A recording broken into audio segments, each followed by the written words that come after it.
ಆಚಿ chilli powder ಸಖತ್ ಖಾರ ಬಣ್ಣ ಮತ್ತು ರುಚಿ ಆಚಿ ಚಿಲ್ಲಿ ಪೌಡರ್. ವಿಜಯನಗರ ಪ್ಯಾರಾಗ್ಲೈಡಿಂಗ್ ಹಾರಾಟ ಕೇಸ್ಗೆ ಸಂಬಂಧಪಟ್ಟಂತೆ ಜೀ ಕನ್ನಡ ನ್ಯೂಸ್ ವರದಿಯ ಬೆನ್ನಲ್ಲೇ ಇದೀಗ ಎಫ್ಐಆರ್ ದಾಖಲಾಗಿದೆ. ಪಕ್ಷಿಧಾಮದಲ್ಲಿ ಪ್ಯಾರಾಗ್ಲೈಡಿಂಗ್ ಹಾರಾಟಕ್ಕೆ ಬ್ರೇಕ್ ಬಿದ್ದಿದೆ. ಹೊಸಪೇಟೆಯ ಡಿಸಿಎಫ್ ಅರಣ್ಯಾಧಿಕಾರಿ ಅನುಪಮಾ ಈ ಬಗ್ಗೆ ರಿಯಾಕ್ಟ್ ಮಾಡಿದ್ರು. ವಿಜಯನಗರದಲ್ಲಿ ಪ್ಯಾರಾಗ್ಲೈಡಿಂಗ್ ಹಾರಾಟ ಕೇಸ್ಗೆ ಸಂಬಂಧಪಟ್ಟಂತೆ ಜೀ ಕನ್ನಡ ನ್ಯೂಸ್ ವರದಿಯ ಬೆನ್ನಲ್ಲೇ ಇದೀಗ ಎಫ್ಐಆರ್ ಕೂಡ ದಾಖಲಾಗಿದೆ. ಪಕ್ಷಿಧಾಮದಲ್ಲಿ ಪ್ಯಾರಾಗ್ಲೈಡಿಂಗ್ ಹಾರಾಟಕ್ಕೆ ಬ್ರೇಕ್ ಬಿದ್ದಿದೆ. ಹೊಸಪೇಟೆಯ ಡಿಸಿಎಫ್ ಅರಣ್ಯಾಧಿಕಾರಿ ಅನುಪಮಾ ಅವರು ರಿಯಾಕ್ಟ್ ಮಾಡಿದ್ರು. ಉದ್ಯಮಿ ಸೇರಿದಂತೆ 3 ಮೇಲೆ ಇದೀಗ ಎಫ್ಐಆರ್ ದಾಖಲಾಗಿದೆ. ಅರಣ್ಯ ಕಾಯ್ದೆ ಉಲ್ಲಂಘನೆಯಡಿಯಲ್ಲಿ ಕೇಸ್ ದಾಖಲಾಗಿದೆ. ಅಂಕಸಮುದ್ರ ಪಕ್ಷಿಧಾಮದಲ್ಲಿ ಪ್ಯಾರಾಗ್ಲೈಡಿಂಗ್ ಅನ್ನ ನಡೆಸಲಾಗ್ತಾ ಇತ್ತು. ಈ ಬಗ್ಗೆ ನಿಮ್ಮ ಜೀ ಕನ್ನಡ ನ್ಯೂಸ್ ಒಂದು ವಿಸ್ತೃತವಾದ ವರದಿಯನ್ನ ಪ್ರಸಾರ ಮಾಡಿತ್ತು. ಇದೀಗ ಜೀ ಕನ್ನಡ ನ್ಯೂಸ್ ವರದಿಯ ಬೆನ್ನಲ್ಲೇ ಎಫ್ಐಆರ್ ದಾಖಲಾಗಿದೆ. ಪಕ್ಷಿಧಾಮದಲ್ಲಿ ಪ್ಯಾರಾಗ್ಲೈಡಿಂಗ್ ಹಾರಾಟಕ್ಕೆ ಬ್ರೇಕ್ ಬಿದ್ದಿದೆ. 3 ಮೇಲೆ ಎಫ್ಐಆರ್ ದಾಖಲಾಗಿದೆ.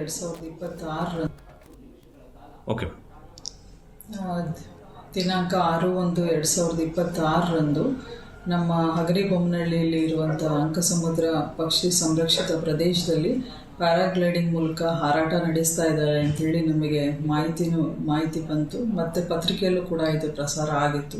ನಾವು ಇಮಿಡಿಯೇಟಾಗಿ ನೆಕ್ಸ್ಟ್ ಡೇನೇ ಅಂದರೆ 5/1/2026ರಂದು ವನ್ಯಜೀವಿ ಸಂರಕ್ಷಣಾ ಕಾಯ್ದೆ ಪ್ರಕಾರ ನಾವು ಕೇಸನ್ನು ರಿಜಿಸ್ಟರ್ ಮಾಡಿದ್ದೀವಿ.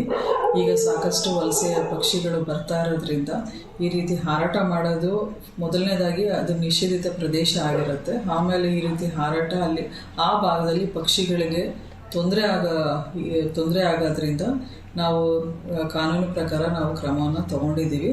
ಎನ್ಕ್ವೈರಿ ನಡೀತಾ ಇದೆ. 3 ಜನರ ವಿರುದ್ಧ ದಾಖಲಾಗಿದೆ. ಈ ಬಗ್ಗೆ ಹೆಚ್ಚಿನ ಮಾಹಿತಿಯನ್ನ ನೀಡ್ತಾರೆ ನಮ್ಮ ಪ್ರತಿನಿಧಿ ಮಂಜುನಾಥ್ ಹಿರೇಮಠ್. ಮಂಜುನಾಥ್, ಇನ್ನು ಈ ಜೀ ಕನ್ನಡ ನ್ಯೂಸ್ ವರದಿಯ ಬೆನ್ನಲ್ಲೇ ಏನೆಲ್ಲ ಡೆವಲಪ್ಮೆಂಟ್ಸ್ ಆಗಿದೆ ಅಲ್ಲಿ ಅಂತ?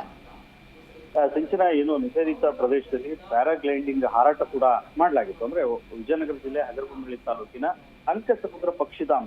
ಈ ಪಕ್ಷಿಧಾಮದಲ್ಲಿ ಬೇರೆ ಬೇರೆ ದೇಶಗಳಿಂದ ಇಂಗ್ಲೆಂಡ್, ಫ್ರಾನ್ಸ್, ಬ್ರಿಟನ್ ಸೇರಿದಂತೆ ಬೇರೆ ಬೇರೆ ದೇಶದ ಪಕ್ಷಿಗಳು ಈ ಅವಧಿಯಲ್ಲಿ ಸಂತಾನೋತ್ಪತ್ತಿಗಾಗಿ ಹಾರಾಟವನ್ನ ಮಾಡ್ತವೆ. ಅಂದ್ರೆ ಅಲ್ಲಿಂದ ಬಂದು ಇಲ್ಲಿ ತಮ್ಮ ಸಂತಾನೋತ್ಪತ್ತಿ ಕ್ರಿಯೆಯನ್ನು ಮಾಡ್ಕೊಳ್ತಾ ಇರ್ತಾರೆ. ಇಂಥ ಸಂದರ್ಭದಲ್ಲಿ ಒಬ್ಬ ಅಂದ್ರೆ ಉದ್ಯಮಿಯಾದಂತ ಕೆಲವು ಉದ್ಯಮಿಗಳು ಅಂತಕ್ಕಂಥ ಮಾಹಿತಿ ಗೊತ್ತಾಗ್ತಾ ಇದೆ. ಆ ಉದ್ಯಮಿಗಳು ಪ್ಯಾರಾಗ್ಲೈಡಿಂಗ್ ಹಾರಾಟವನ್ನು ಕೂಡ ಮಾಡಲಾಗಿತ್ತು. ಅಂತ ಸಂದರ್ಭದಲ್ಲಿ ಪಕ್ಷಿಗಳೇನಿದಾವೆ ಚೆಲ್ಲಾಪಿಲ್ಲಿಯಾಗಿ ಹೋಗಿದ್ದು. ಒಂದು ಕಡೆ ಅದರ ಮೊಟ್ಟೆಗಳು ಕೂಡ ಕಳಿಸ್ಬಿಟ್ಟು ಗಿಡ ಮರಗಳ ಮೇಲಿರ್ತಕ್ಕಂಥ ಮೊಟ್ಟೆಗಳು ಕೂಡ ಕಳಿಸಿ ಏನು ಕೆರೆಯಲ್ಲಿ ಬಿದ್ದಿರ್ತಕ್ಕಂಥ ಉದಾಹರಣೆಗಳು ಕೂಡ ಇದ್ವು. ಅಂದ್ರೆ ಈ ಪ್ರದೇಶ ಏನಿದೆ ಇದು ಸೂಕ್ಷ್ಮ ಪ್ರದೇಶ ಅಂತ ಘೋಷಣೆ ಆಗಿದೆ. ಇಲ್ಲಿ ಯಾವುದೇ ರೀತಿಯಾದಂತಹ ಡ್ರೋನ್ ಅಥವಾ ಪ್ಯಾರಾಗ್ಲೈಡಿಂಗ್ ಹಾರಾಟಕ್ಕೆ ನಿಷೇಧ ಕೂಡ ಇದೆ. ಈ ನಿಷೇಧವಿದ್ರೂ ಕೂಡ ಕೆಲವರು ಏನ್ ಮಾಡಿದ್ದಾರೆ, ಆ ಒಂದು ಪ್ರದೇಶದಲ್ಲಿ ಪ್ಯಾರಾಗ್ಲೈಡಿಂಗ್ ಹಾರಾಟವನ್ನು ಕೂಡ ಮಾಡಿರ್ತಕ್ಕಂಥದ್ದು. ಈ ಬಗ್ಗೆ ಜೀ ಕನ್ನಡ ನ್ಯೂಸ್ ವಿಸ್ತೃತ ಸುದ್ದಿಯನ್ನ ಪ್ರಸಾರ ಮಾಡಿ ಆದ ನಂತರ ಹೊಸಪೇಟೆಯ ಡಿಸಿಎಫ್ ಅರಣ್ಯಾಧಿಕಾರಿ ಆದಂತ ಅನುಪಮಾ ಅವರು ಕೂಡ ಒಂದು ಜೀ ಕನ್ನಡ ನ್ಯೂಸ್ಗೆ ಪ್ರತಿಕ್ರಿಯೆಯನ್ನು ಕೂಡ ಕೊಟ್ಟಿದ್ದಾರೆ. ಸುದ್ದಿ ತರುವಾಯ ಇಂಪ್ಯಾಕ್ಟ್ ಆದ್ಮೇಲೆ ಆ 3 ಮೇಲೆ ಕೂಡ ಈಗ ಎಫ್ಐಆರ್ ದಾಖಲಾಗಿದೆ. ವನ್ಯಜೀವಿ ಕಾಯ್ದೆ ಉಲ್ಲಂಘನೆ ಪ್ರಕರಣದ ಅಡಿಯಲ್ಲಿ 3 ಮೇಲೆ ಕೂಡ ಈಗ ಪ್ರಕರಣ ಕೂಡ ದಾಖಲಾಗಿರ್ತಕ್ಕಂಥದ್ದು. ತುಂಗಭದ್ರಾ ಹಿನ್ನೀರಿಗೆ ಹೊಂದಿಕೊಂಡಿರ್ತಕ್ಕಂಥ ಅಂಕಸಮುದ್ರ ಪಕ್ಷಿಧಾಮ ಇದಾಗಿರ್ತಕ್ಕಂಥದ್ದು. ಇಲ್ಲಿ ಸುಮಾರು 155 ಪ್ರಭೇದ ಪಕ್ಷಿಗಳಿದಾವೆ. ಬೇರೆ ಬೇರೆ ದೇಶಗಳಿಂದ ಬಂದಿರತಕ್ಕಂಥ ನಾರ್ತನ್ ಆಗಿರ್ಬೋದು, ನಾರ್ತನ್ ಪಿಂಟೈಲ್, ನಾರ್ತನ್ ಶೋವೆಲರ್, ಆಮೇಲೆ ನಾನಾ ಬಗೆಯ ಪಕ್ಷಿಗಳು ಕೂಡ ಇಲ್ಲಿ ವಾಸ ಮಾಡ್ತವೆ. ಬದುಕನ್ನು ಕಟ್ಟಿಕೊಳ್ತಕ್ಕಂಥ ಸಂದರ್ಭದಲ್ಲಿ ಏಕಾಏಕಿ ಪ್ಯಾರಾಗ್ಲೈಡಿಂಗ್ ಹಾರಾಟದಿಂದ ಅದರ ಕರ್ಕಶ ಶಬ್ದದಿಂದ ಮರದಲ್ಲಿರ್ತಕ್ಕಂಥ ಮರಿಗಳು ಕೂಡ ಮೊಟ್ಟೆಗಳು ಕೂಡ ನೀರಿಗೆ ಬಿದ್ದಿರ್ತಕ್ಕಂಥದ್ದು.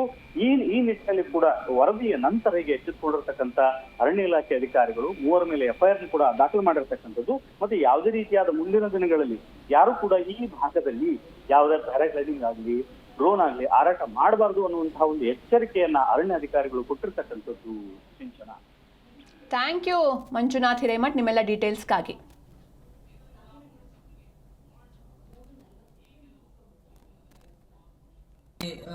ಡಿಸೆಂಬರ್ ಜನವರಿ ಸಾಕಷ್ಟು ಪಕ್ಷಿಗಳು ಅಲ್ಲಿ